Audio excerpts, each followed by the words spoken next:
കുറച്ച് ദിവസങ്ങൾക്ക് മുമ്പായിരുന്നു അനുപമയുണ്ടെങ്കിൽ ഒരു ഇൻ്റർവ്യൂ കൊടുത്തിട്ടുണ്ടായിരുന്നു. അതിനകത്തുണ്ടെങ്കിൽ തനിക്കുണ്ടായിരുന്ന ടോക്സിക് റിലേഷൻഷിപ്പിനെ കുറിച്ച് അതിൽ നിന്ന് വെളി വന്നതിനെ കുറിച്ചുള്ള കാര്യങ്ങളൊക്കെയായിരുന്നു പറഞ്ഞിട്ടുണ്ടായിരുന്നത്. അതിനുശേഷം ഉണ്ടെങ്കിൽ അത് ആരാന്നുള്ള രീതിയിലുള്ളൊരു കാര്യം വെളി വന്നിട്ടുണ്ടായിരുന്നു. ഇതെനിക്ക് ധ്രുവ എന്നുള്ളതായിരുന്നു. അതിനുശേഷം ഉണ്ടെങ്കിൽ ധ്രുവിനെതിരെ ഒരുപാട് നെഗറ്റീവുള്ള കമൻസും കാര്യങ്ങളുമായിരുന്നു വന്നുകൊണ്ടിരുന്നത്. എന്തായിരുന്നാലും അതിനെക്കുറിച്ച് പ്രത്യേകിച്ച് ആ സമയത്തുണ്ടെങ്കിൽ ധ്രുവ ഒരു കാര്യങ്ങളൊന്നും പറഞ്ഞിട്ടില്ലായിരുന്നു. അതിൻ്റെക്കുമ്പോഴാണ് ലേറ്റസ്റ്റ് ആയിട്ടുണ്ടെങ്കിൽ ഒരു ഇൻ്റർവ്യൂ ഉണ്ടായിരുന്നു ധ്രുവിൻ്റെത്.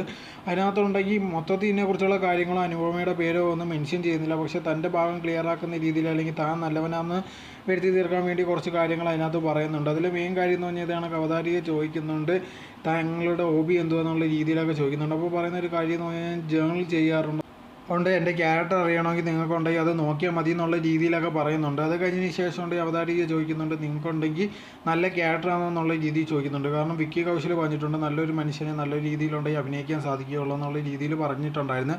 സോ അതിനെക്കുറിച്ച് ചോദിച്ചപ്പോഴത്തേക്ക് ഇത് കണക്ക് ധ്രുവ് നല്ല ആളാണെന്നുള്ള രീതി ചോദിക്കുമ്പോഴത്തേക്ക് ധ്രുവ് പറയുന്നു വിക്കി കൗശൽ പറഞ്ഞതിനോട് ഞാനും സമ്മതിക്കുന്നുണ്ട്, ഞാൻ നല്ലൊരു പേഴ്സണാണെന്നുള്ള രീതിയിലായിരുന്നു ധ്രുവും പറഞ്ഞിട്ടുണ്ടായിരുന്നു. പക്ഷേ ഇതിനെക്കുറിച്ചുള്ള കാര്യങ്ങളൊന്നും പറഞ്ഞിട്ടില്ല. എന്തായിരുന്നാലും ഇതിനെക്കുറിച്ച് ഇപ്പോൾ പറഞ്ഞു കഴിഞ്ഞാൽ പ്രശ്നമാകുമെന്ന് അറിഞ്ഞിട്ടായിരുന്നു ഇത് കണക്കുണ്ടെങ്കിൽ ഒന്നും വെളിപ്പെടുത്താതിരിക്കുന്നത്.